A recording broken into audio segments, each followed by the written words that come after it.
দিয়েছে যে তাদের আপিল করার কোনো গ্রাউন্ড নাই, তারা আপিল করবে না।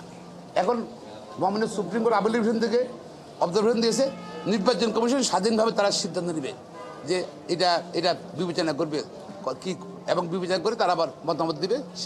সে মতামত পরিপ্রেক্ষিতে আইন অনুযায়ী ইচ্ছাকে শপথ দিতে হবে। নির্বাচন কমিশন বলছে নতুন করে দেওয়ার পিছনে আমাদের আগে দেওয়া আছে।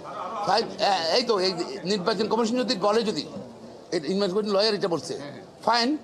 নির্বাচন কমিশন যদি বলে যে আমরা নতুন কিছু দেওয়ার নেই, আগের তো আমরা সিদ্ধান্ত দেওয়া আছে, আমরা আপিল করবো না, আমি এটা অ্যাকসেপ্ট করছি। সুতরাং এইটাই যদি নির্বাচন কমিশন বলে দেয়, যদি আবার বলে দেয়, যদি এটা দ্যাট উইল বি এনাফ।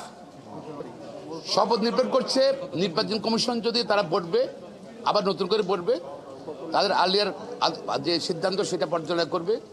আবার যদি একই রকম সিদ্ধান্ত দেয় যেটা ওনারা বলছে, তাদের নতুন করে কিছু সিদ্ধান্ত দেওয়ার সুযোগ নাই, তাইলে কিলো একই কথা যদি বলে, যদি সরকারের উপর অব্লিগেশন চলে যাবে তাকে শপথ করানোর জন্য।